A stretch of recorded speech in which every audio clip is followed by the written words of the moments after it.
Bismillahirrahmanirrahim. Assalamualaikum warahmatullahi wabarakatuh.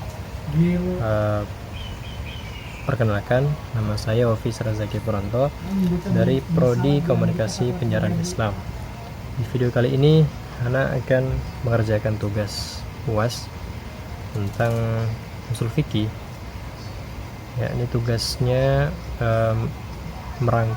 meringkas atau mengulang salah satu materi pelajaran.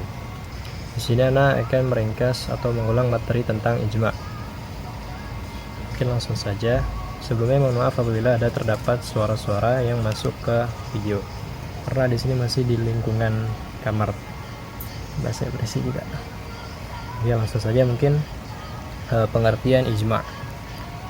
Dalam konteks hukum Islam, ijma' ini merujuk pada konsensus atau kesepakatan para ulama terkemuka dalam suatu masalah hukum Islam setelah kematian Nabi Muhammad SAW. Ijma' ini dianggap sebagai sumber hukum Islam keempat setelah Al-Quran, hadis, dan juga qiyas, yakni analogi. Jadi ijma' ini adalah suatu kesepakatan para ulama dari adanya suatu masalah yang ada dalam Islam. Nah, lalu landasan ijma'. Setiap ijma' ini didasari oleh sebuah ijtihad atau mujtahid yang dilandasi dalil dari Al-Quran, As-Sunnah, maslahah, darurah, al-hajjah, dan juga qiyas. Lalu macam-macam ijma'. Apa saja ijma'? Ijma' dibagi menjadi dua macam, yakni ijma' shorih dan juga ijma' sukuti. Apa itu ijma' shorih? Ijma' shorih ini sebuah kesepakatan tegas dari seluruh mujtahid para ulama, di mana masing-masing mujtahid menyatakan persetujuannya secara tegas terhadap kesimpulan sebuah masalah.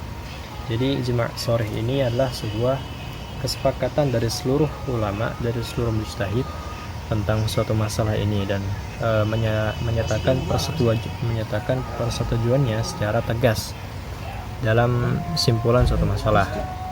Nah, apa saja kehujahan dari ijma' shorih ini? Kehujahannya adalah suatu yang sudah berubah menjadi ijma' shorih, maka kekuatan hukumnya pindah dari dhanni menjadi qat'i. Lalu yang kedua, ijma' shorih ini tidak boleh ditentang oleh mujtahid yang hidup setelah ijma' tersebut terjadi. Jadi apabila sebuah ijma' ini sudah disepakati oleh para ulama, tidak boleh seorang mujtahid menentang ijma' yang sudah disepakati ini. Lalu pengertian ijma' sukuti. Apa itu ijma' sukuti?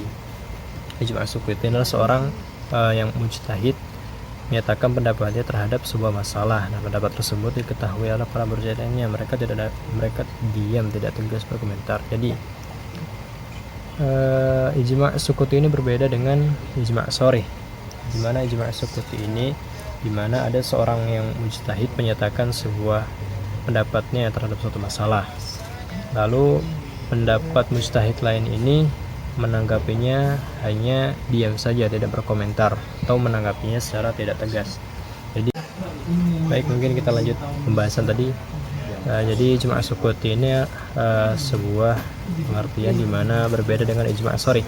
Di mana ijma' sukuti ini apabila ada seorang mujtahid yang menyampaikan pendapatnya terhadap suatu masalah, maka para mujtahid yang lain menanggapinya dengan diam atau tidak berkomentar, atau menanggapinya secara tidak tegas. Jadi mereka setuju saja dengan pendapat mujtahid yang menyatakan pendapatnya dahulu.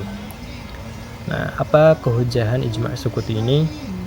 Kalau dalam pendapat pertama, menurut Imam Syafi'i dan Malikiyah, dia belum tentu tanda setuju sehingga tidak menjadi landasan hukum. Lalu yang kedua, pendapat kedua, menurut Hanafiyah dan Hanabiyah, diam ini dianggap sebagai persetujuan jika seorang mujtahid tidak menentang secara tegas. Lalu yang ketiga, pendapat ketiga ini, sebagian Hanafiyah dan dari Malikiyah menganggap diam tidak sampai derajat qat'i, tetapi lebih kuat dari pendapat perorangan.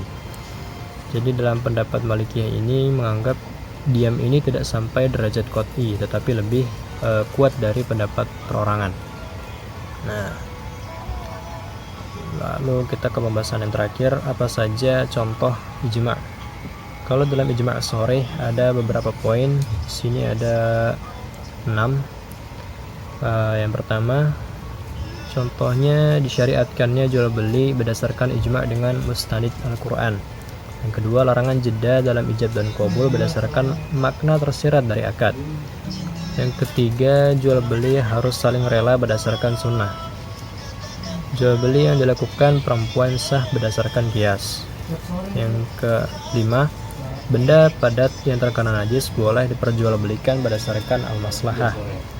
Lalu yang keenam, gharar kecil diperbolehkan berdasarkan ad-daurah. Lalu contoh ijma' sukuti. Di sini ada 2. Yang pertama, kotoran hewan yang dimakan dagingnya suci dan boleh diperjualbelikan.